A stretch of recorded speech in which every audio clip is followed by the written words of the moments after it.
All right, and welcome back to another episode of A Figure a Day, where I'm opening one Star Wars action figure a day. Now, before I get to today's figure, of course, I usually prepare a little better than this, but it is currently after 7 o'clock p.m., and I haven't been home since 6:30 a.m. this morning. I'm in the dad taxi era of life right now, which is fine, but takes a little more pre-planning. And this morning I forgot to walk out the door with an action figure, and so I had a little bit of time after football, by the end of football practice, but before track practice, to actually jump by a Ross that was by my school. And fingers crossed, they had one Star Wars action figure. Now granted, that Star Wars action figure is 3 years old, but hey, it's going to work for today's figure a day because I wanted a second one of these to open anyway. To have a second one loose. I already opened one. So today is going to be our first in the channel. It's going to be our first duplicate figure. And that's going to be from Obi-Wan Kenobi, Reva, third sister. Now, I wanted to have one to potentially customize down the road when I have this imaginary time where I have free time to custom. You can see what my life's like right now. But this figure was released in the Retro Collection, part of the Obi-Wan Kenobi series.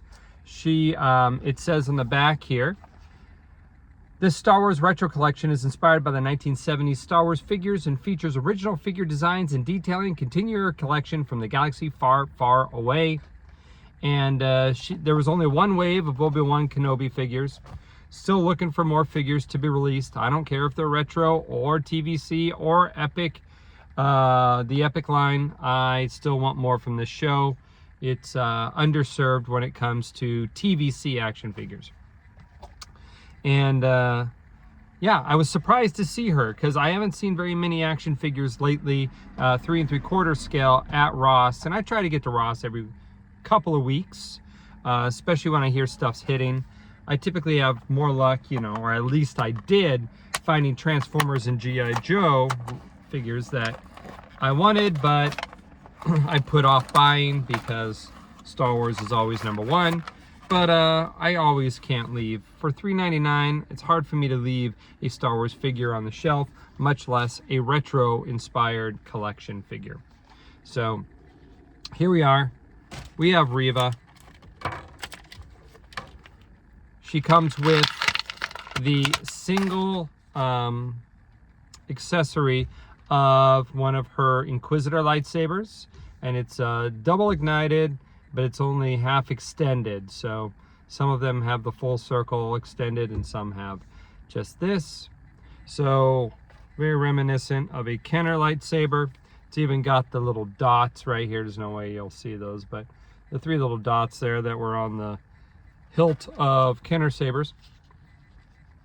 And here she goes. She has the vinyl cape that is reminiscent of Darth Vader from 1978. And it's even got the little fold, which I enjoy.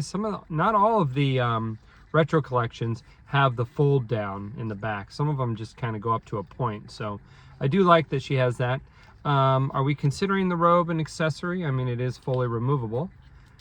She looks good with it, but it is completely removable. She does not have a place to store her saber in the back, but I don't know that they ever showed that she did. Now we know second sister did, Michelle Gellar's character, but I'm not sure that she did.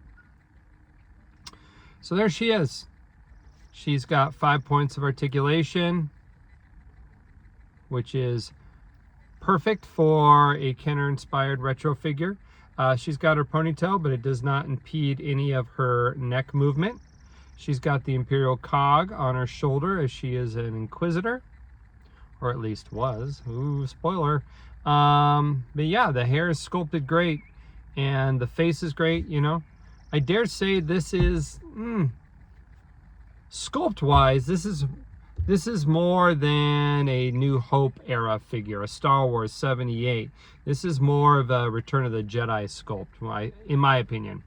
She's got just a little bit more detail. If you take a look at the figures, there is a big difference between 78's figures in Kenner and 83's figures in Kenner. So she's, to me, tilting somewhere between Empire and Jedi figure sculpt wise. But yeah, she's a great figure.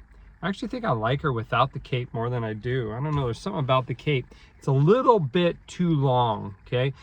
I already have this figure loose, and she actually did have some problems standing because of the length of her cape.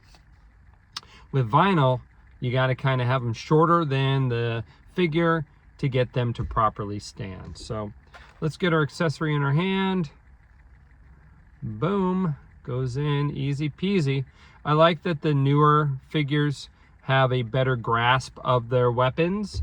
We know that the first wave really struggle to hold their weapons. The molding of the hands just weren't tight enough or round enough. But most of the lines since then have had little problems holding their weapons.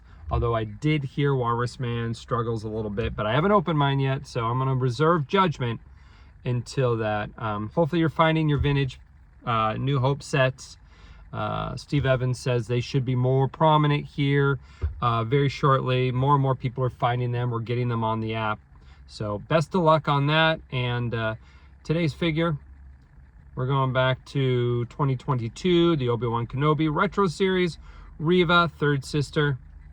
When will we see her again? Question mark right now, but hopefully we will. Till tomorrow, guys, may the figures be with you one day at a time.